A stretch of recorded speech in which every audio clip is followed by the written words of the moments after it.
2024 is the year of calling names and saying it with your whole chest, okay? This is going to be like the opposite of the Tony Gaskins interview that Hardly Initiated did a few weeks back. I have 3 points to make before I get started on the interview they did with Umar Johnson. Number one, is he a scammer or is he not a scammer? Girl, I don't know, but I have questions. I have questions that need answers. Where's the $1 million? When are you building the school? Did you apologize? Did I miss the apology where you explained your incompetence, your unethical, immoral behavior of asking for all that money? Okay, let's balance it with something positive. His hair was very nice in the interview. Number two, this man is almost 50 years old and he has no family of his own. Why was he brought on to speak on the state of relationships in the Black community? Girl, I don't know, because he spouts history. Well, girl, I don't know. And if he does have 2 wives, although at the end he said he's not married, right? But if he does have 2 wives, why is he not using them as an example for this polygyny that he is, encouraging people to do? Okay. Number 3 point is 6 degrees of separation. One of the things that has stopped me from speaking out about this man is because I like to talk about people like I know them in real life. Like, respect. If I was in front of you, what would I be saying? And I don't like talking bad about, if I don't have nothing nice to say, I don't want to say anything at all, okay? But I think this is more of a calling in because he has such a great platform, a big platform.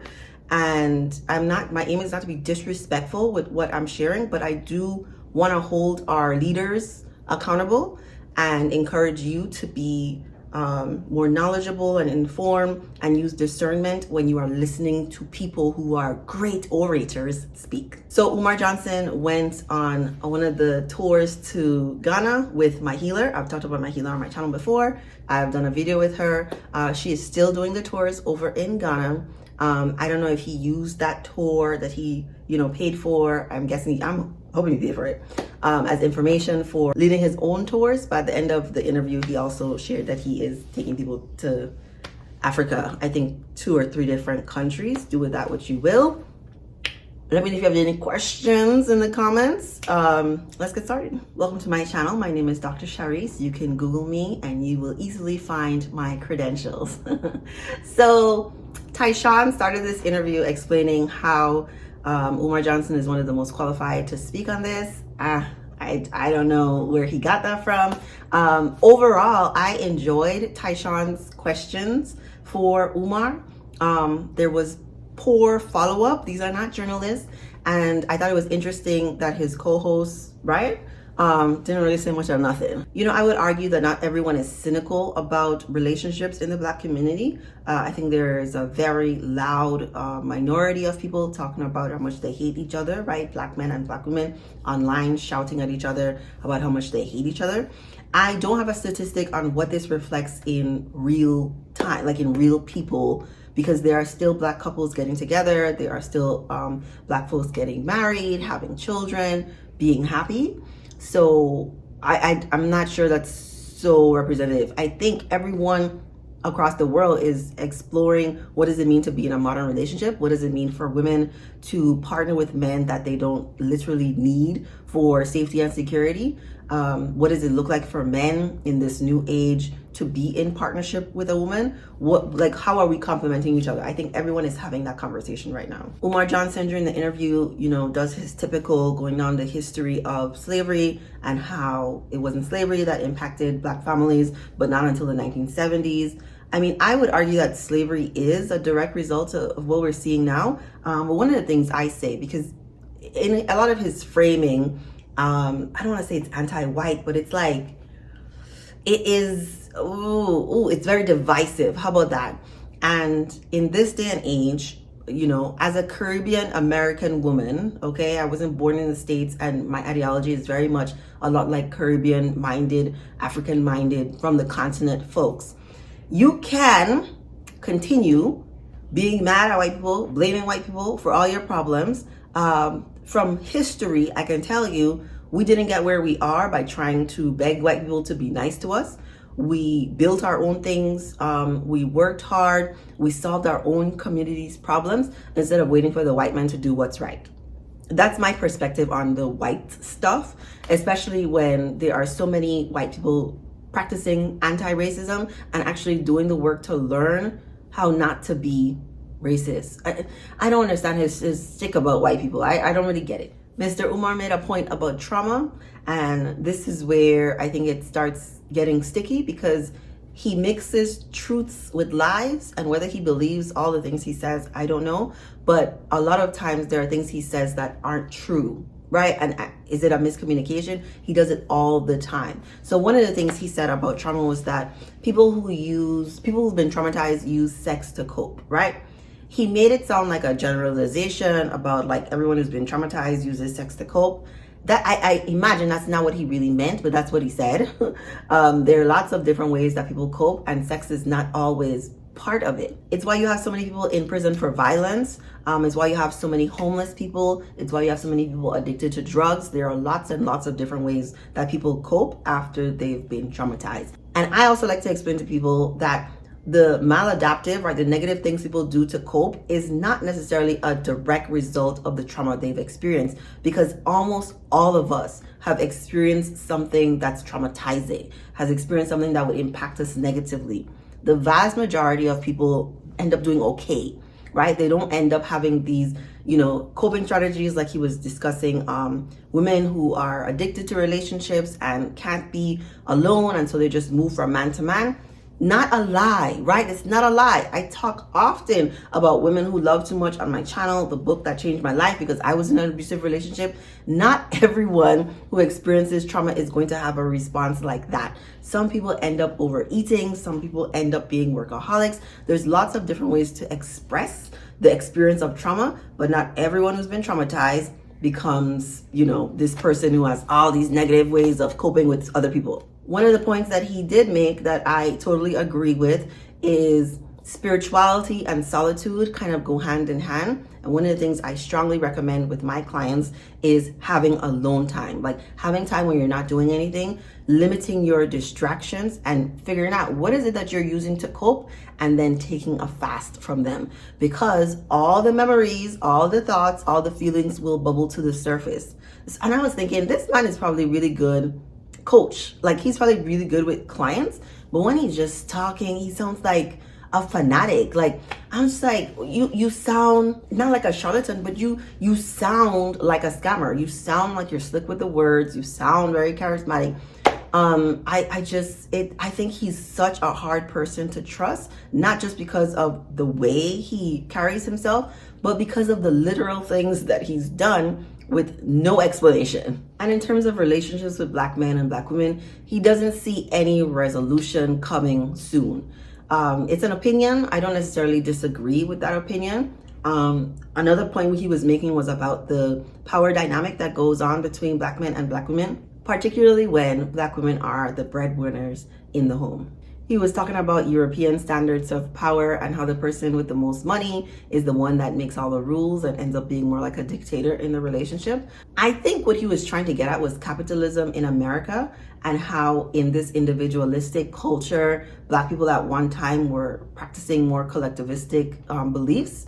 But I think that's a long time since y'all have done that. It's one of the reasons why I think anyone who's a billionaire is unethical, because the only way to become a billionaire is to not pay people, and expecting Black capitalists to do Black things, I don't know, to look out for the other when it inherently is me. It is a hoarding of wealth. I don't know. I think he was doing a call to action that we should be more community minded, but he would go on these tangents in other directions, and so the message would fall flat. At one point, he was talking about pleasure contracts and situationships, and that money and sex are not enough for a long-lasting relationship, right? Things I talk about on my channel all the time. In a whole relationship with a person that you're with, married to, that you see every day, or that you're building something with, the money is going to be there, the sex is going to be there, and those things are going to get old. And at the end of the day, you're really going to be more interested in what the character of the person is, if their personality is aligned, are your values, are your interests, are your goals aligned, versus does he have money or does she have a nice body. I agree with that, but his tone overall was one of shaming women, blaming women, when at the end of the day, if you are espousing these beliefs that men are the leaders and men need to be better and the community needs more leadership, all that stuff, you need to be talking to men. Like, the message is not for Black women to continue lowering their standards, which they have been doing. When you look at the statistics of Black men and Black women are overwhelmingly in partnerships with men who do not have the same level of degrees as them, who do not have the same income level as them, and they're in marriages. But anyway, Tysean goes on to ask him about essentials for a healthy relationship. Umar Johnson says he has 4 essentials for a healthy relationship. He gets to 2. He never comes back and follows up on what the other 2 are. So all I wrote down was humility and communication. He never gets to the other 2, okay? They move on to the fact that people date at their level of self-esteem, something I've been saying for a while. He talks about what is your thirsty meter. You have to admit the man is very funny with the words. And then he talks about it's important to have disagreements, to know what the disagreements are, and to, I think, date for a year before you really commit like marriage terms to someone, and to not marry someone that you have never seen angry. Things I would agree with. I think marriage is for the evolution of your soul, and it pushes you to become a better person. The other person holds up a mirror where you see yourself, and a lot of your shadow parts are going to be activated. So you need to know what that other person looks like angry. This is going to be a whole life where all the range of emotion is experienced. So I fully agree. You need to know what this person looks like angry. He goes on to talk about how love is unconditional. I would agree. My favorite definition of love is from the Bible. Love is not what we often hear in music. Love is not what you see in the blogs. That's not love.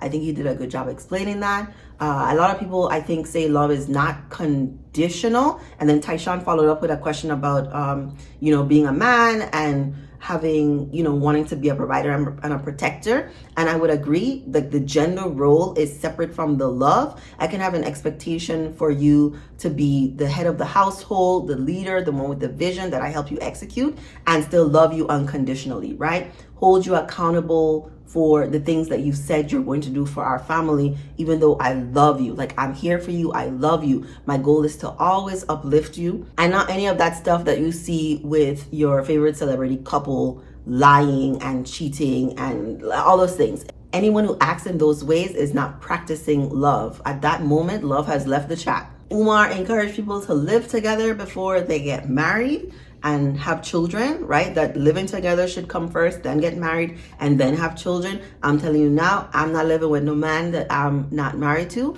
He has a time limit on it, right? So it didn't sound completely, ridiculous, but it's not something I would encourage for any woman to live with a man, even if it's just 2 years. I just would not encourage any woman to live with a man who's not their husband. I know people practice all kinds of different things. This goes back to the 50-50 conversation that he touches on a little bit later. And in today's world, I think it's very important for us to be having a conversation about what 50-50 looks like, and what does it look for a man to not just be there to provide money and, to do more household things, to be more involved with family and kids, and for women to also be contributing financially to household. I know that's a conversation we should be having, and we should be shaping it in some way to give people a guideline about how this could work moving forward. But I'm not practicing 50-50 in my relationship. Like, I'm telling you now, in the 21st century, in 2024, there is no way I'm going to live with a man and be required to be responsible for half of the finances. I'm not doing it. I would rather be alone and pay 100% of my bills than live with a man and him come to me and say, do you have it for the rent, for the mortgage? Do you have it for the light? Do I have what? No, I ain't got nothing. No, I'm not doing it. Maybe if I was 24, but still no. If I was 24 and we're both broke, what my man is telling me is how much he loves me and how much he can't wait for him to be able to take care of me. Okay? I told you I'm from the Caribbean. This is the expectation I have of men that I partner with. So you also have a sense of the kind of man who would be attracted to a woman like me. Because yes, I'm going to do 100% of the cooking. Yes, I'm going to do 100% of the cleaning. This man don't have to wash none of his clothes. Okay? That's what I want from my relationship. I do not hear enough people, me included, I do not hear enough people talking about What does 50-50 look like in a relationship that's happy and healthy? How is the labor equitably distributed when they are both parents working full-time outside of the home? I told you I have 1,000,001 notes. I want to read this specifically because this was one of the most dumbest things I've ever heard in my life, okay? Not dumb, but dumb. So Tysean asks Umar Johnson, what do men need to lead? If you didn't watch this, what do you think this man said? Like, what is it going to help for men to become leaders, for more men to, be providers and protectors and have that mentality when they're partnering with a woman? What do you think this man said? I'm gonna tell you what he said. Some women want an aggressive dictator. What was the question? What do men need to lead? What do men need to lead? Some women want an aggressive dictator. He goes on to explain, does the black woman trust the black man to lead? Does she trust him to lead? That's the question. Is that the question? That's not the question. How do you make more leaders out of black men? Once again, this is what so many people online are doing to black women, making it about us. I'm really putting myself in this. Making it about black women instead of black men. Y'all need to help the next generation of black men become leaders. People who are thinking that it's important for me to have a vision. It's important for me to lead my family. It's important for me to have standards for myself so that I can have them for my women and my kids. Tysean has interviewed too many real men, okay? My boyfriend is from the Congo. He talks about real men. There's men, there's males, and there's real men. Tysean and Ryan have had real men on their podcast. So Tysean keeps game, okay? So he tries to get Umar back on track and says, is women not knowing how to trust a bigger issue than there being so few men who are leaders? I said, ooh, Tysean is learning. Tysean is learning, right? Maybe 2 or 3 years ago, he would never have a follow-up question like this. But he understands that men hold men accountable. You have to be great if you want greatness. Mr. Umar goes on to say it's both. He never talks directly to men. He gives the example of women, black women, instead of dating outside of their race, dating Caribbean men and dating African men. Now, I've heard African American women talk about Caribbean and African men, and I think if you are raised a certain way, like if you were raised to be a wife, which I don't think most people are raised to be a wife in America, I don't really think so. I even say for myself, I was raised to get a degree and then to have a husband, right? A husband was always part of the plan. I was never discouraged from partnering with a man, but it definitely was not more important than a degree. I think in America, the messaging is kind of strictly get your degree, don't depend on a man. Girl, all I want to do is depend on a man. But I think a lot of the messaging in America for black women has been black men are unreliable, they're always going to jail, or they don't get jobs, and so make sure you have your own. Make sure you have your own. Make sure you have your own. I'm not trying to have my own of nothing. I just want my husband's last name and just take care of me. That's what I want. But like, I'm from the Caribbean, right? Born and raised all my life. I didn't come to the States until I was an adult. So I think there's that piece that doesn't really, I think only a certain type of African American woman is interested in a man making the rules or the family rules or setting the expectations for the family. I'm not sure that's the solution for increasing black leaders, right? I think there needs to be more African American leaders because the culture is similar. Black men in America understand black women in America and vice versa. And so I think there needs to be more of them. Okay, then this man goes on and on about polygyny. I have a popular video on my channel about how I do not think monogamy is natural. So I'm not going to disagree with him that polygyny is an option. No, I think the reason he is pushing men having multiple wives is not the reason I would encourage it, right? So for him, it's an economic reason. And I was interested in a man who wanted like 2 or 3 wives. And this is years ago. And it was for economic reasons as well. He wanted a shit ton of kids, but he also wanted to help elevate the Black community. That's like an argument of a lot of Pan-Africans, right? First of all, they don't make enough money to do it. And second of all, I don't think in America, that African American women are interested in sharing a man. And he kept saying this point about the radical feminist who is dating a married man secretly, but in public she would condemn polygyny. I'm like, what radical feminists are you talking to? Because the ones I know don't even want to get married.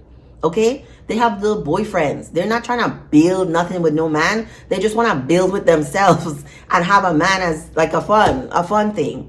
That thing didn't make no sense to me. But I understand what he's saying about the shame, right? There is no cultural script in America for Black women to share a man and for that to be looked at as normal or okay. So when I talk about non-monogamy and monogamy not being natural, I'm meaning it is a choice to be monogamous. And because of the cultural expectations that we live in, it is very normal to choose monogamy. I only encourage people to look within themselves, right? So this is not, I think this is going to be a thing that benefits the Black community. I think, I should do this to help other. No. This is, what do you want? What do you want your life to look like? Not, the whole Black community on your shoulders that you're trying to help. Just ask yourself, is monogamy something I think I could do comfortably? Would I be happy being with one person for the rest of my life? Am I interested in that?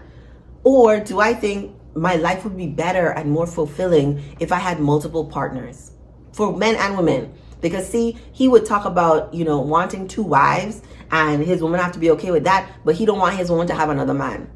That's not how it works. That's not how it works. That is so selfish. So if you're thinking about non-monogamy in America and you're a man, you need to also be thinking about it's okay for your woman to have sex with somebody else. How about that? He makes this whole point about not dating outside your race, right? Like I said before, date somebody from the Caribbean or somebody Black from Africa instead of dating outside your race. I would strongly recommend Black women, African American women, to explore men outside of your race. In Umar Johnson's mind, I think he only knows about Black and white people, when there are a whole host of other cultures and races that you could share something in common with. Now, I would not join the divest train and say find yourself a white man because white men are going to take care of you. Men are men. If you didn't know, I'm gonna let you know, men are men. And somehow y'all, because y'all are so familiar with Black men, you think they're the worst of the men. But you have to understand, white men are the ones who subjugated their white women, okay? White women had to fight, okay? All their life, just be dramatic. White women had to fight for their level of freedom, independence, and autonomy from white men. The mindset of men is global, that they think they should get whatever they want. And I think it's important to ask the right questions of the man that you're interested in to see if the values line up with the character and with your interests and desires for what you want your life to look like, so that you can be happy. All men are not created equal, but I'm telling you now, there is not that significant difference between a white man, an Indian man, a Black man, a Latino man. You will need to ask the man about the madness, okay? He made this point about if Black men said they wouldn't be bothered with a Black woman unless she wears skirts, stopped dressing provocatively, ignored bbls, weaves, wigs, and tight jeans, they would do it, as in Black women would do what Black men want, because then they would have a man to come home to. If this wasn't the most ignorant shit I just heard. The fact that he can't answer a question on what would it take for there to be more Black leaders, Black men leaders, and then go on to say, if Black men united and said, this is not what we standing for. Bro, like, make it make sense. Make it make sense. Like, so much of that shit don't make no sense. What are you talking about? You know by now that Black women are not doing everything for the male gaze. Some of it is just because we like it, okay? We do what we want, literally. Everything is not about y'all. And if y'all don't have the power, if y'all are not leaders, if you don't have that vision, why do you think you could tell anybody anything? Who you telling what to? Nobody. Jesus Christ. And then this man likes to use his anecdotal stories as if he did a study where he's gathered data from a representative population, which he hasn't. One of the points he was making was about black women in interracial relationships and what white men said to them, right? Racist things that their partners have said to them. I'm not saying these things are not true. I'm sure whoever he said came to him to say something about racism, being called the N-word. I'm sure it happened, but why are you acting like that's just the standard of communication in interracial relationships? Black women being married to white men have some of the lowest divorce rates. I'm not sure why, all the factors that go into it, but part of it is you have to have these hard conversations. Like, you really have to be open to having conversations when you're that different. And so if you get to the point of marriage, I'm assuming that you've had those difficult conversations, and so you all stick together. And then back to white women, right? Because he demonizes white women, using Johnathan Majors and Bill Cosby as examples when both men were found guilty. I don't know why he would use these people as examples and not talk about R. Kelly or Diddy, right? It's like black men should be able to get away with it if they do it to white women, or they should never be held accountable. Like, if black men are doing illegal things, harming and hurting other people, raping people, they should go to prison. Like, there should be consequences for it, regardless of what color the victim is. I don't get his argument here. What was the point? To show that white women are evil? There are lots of black men married to white women and they're happily married. Like, all white women are not created equal. Then he used that example. It's a fly like a butterfly, sting like a bee. What's that boxer's name? Muhammad Ali, right? Muhammad Ali in one of his interviews used the example of, it's a snake, so am I going to trust it not to bite me when I know the nature of snakes is to bite? I'm not on team all white people are evil. I say all white people are racist until they learn anti-blackness, but I believe a similar thing for black people. It's why there are so many black people who hate other black people, because they've internalized the hate for blackness. That's why I think anti-blackness is a better term than racism, because people across the world hate people with darker skin tone, including black people. So it really don't have nothing to do with the race per se. It's how the story has been told across centuries about black being bad and white being good. And so all across the world, people have internalized this message and they believe it. He made another point about women who say they would rather be single, being dishonest, that they would like to be in a partnership. They're just tired of the dating.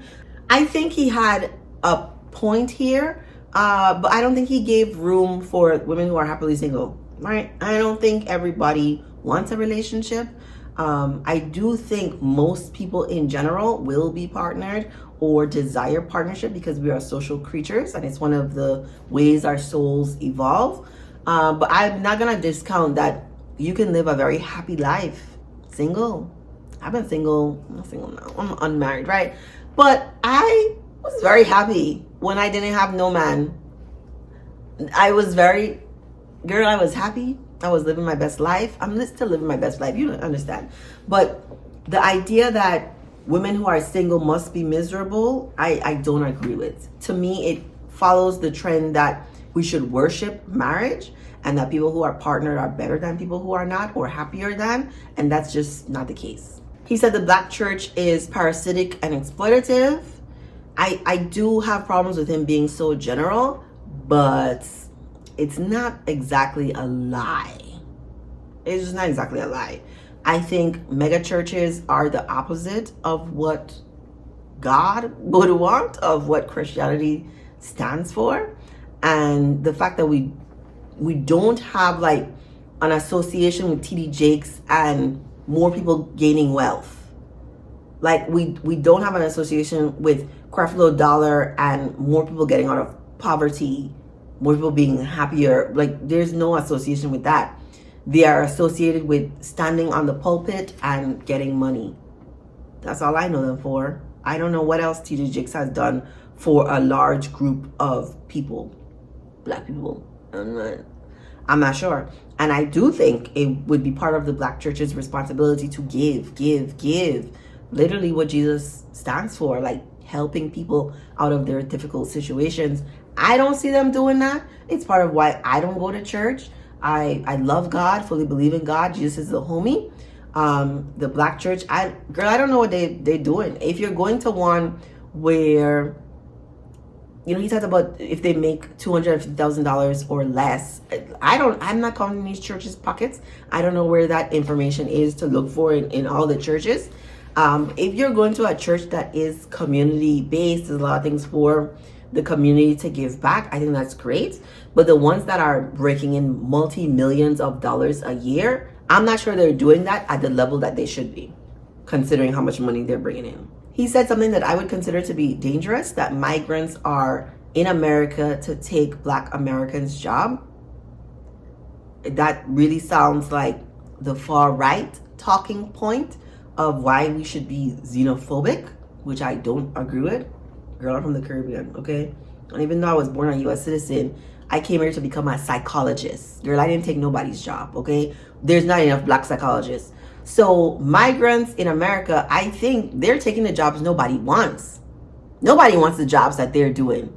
So I do not think that's a true statement. And I really think it's disrespectful to people coming from different countries just trying to make it to the American dream, to blame them for why Black Americans are unemployed. I don't think that's true. He also said that the unemployment rate for Black men in Atlanta is 50%. I could not find a statistic that verified this.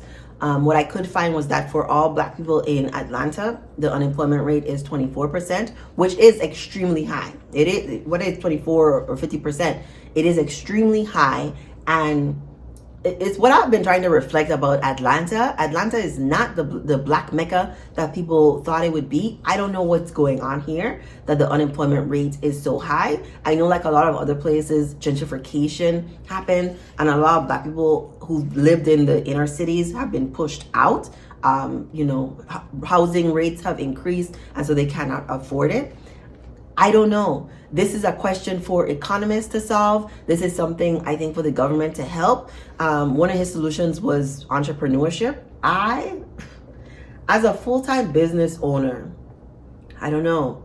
It's not easy. I have a terminal degree, do my own marketing, like I do everything.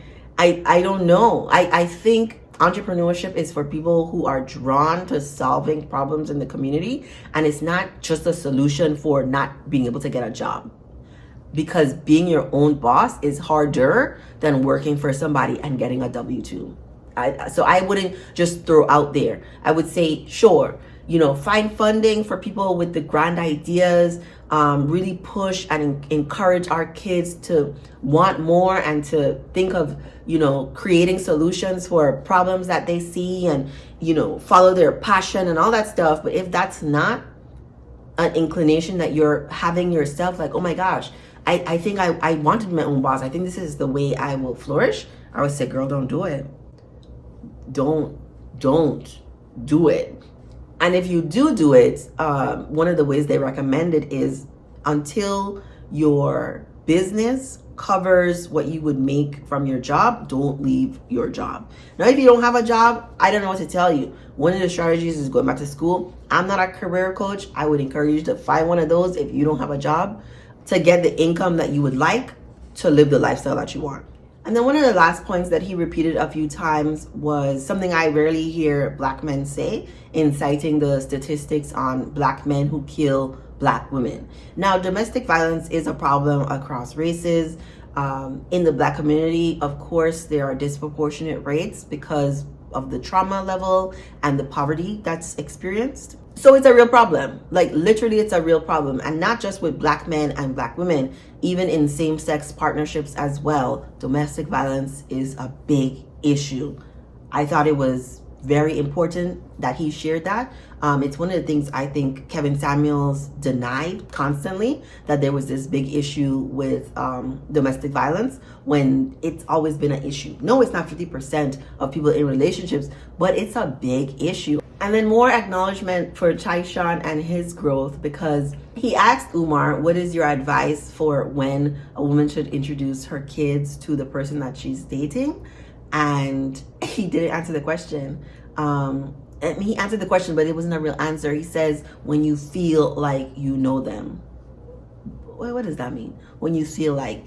And I really commend Tysean for following up with another question, because that's not a good guideline to give people. But he never really answered the question. He basically said you have to ask the right questions. But there have been other people on the show who've given real answers, right? Real questions to ask, a real timeline given for people who are wanting to know when is the right time. And then Umar made some point about women stealing women's husbands, women stealing other women's husbands. And from my perspective, the only man who can be kept is the one who wants to be kept. If he has wandering eyes or he wants to be somewhere else, that is exactly where he's going to be. I know the nature of men. I know men do what they want. And if he wants to be faithful to me, he's going to be faithful to me. Point blank, period. And then, of course, Mr. Umar Johnson ended the interview with his scammy language, giving all of his cash apps and phone numbers for you to donate your hard-earned money to him and the non-existent school. This man said that the school should be open spring or summer. You tell me how many years he's been saying that, and then you make a decision about if you would donate to this man, okay? These are the people that y'all pick, not me, because it wasn't me. Y'all pick to be leaders. It is mind-blowing. I want to strongly encourage you to take everything this man says with a grain of salt. There were so many moments during this interview where I was just shocked and appalled at the shit he was saying. If you're looking for a more credible Black psychologist, you found one. Thank you for watching. Let me know your thoughts in the comments. Give this video a like if you enjoyed it, and subscribe for more videos like this.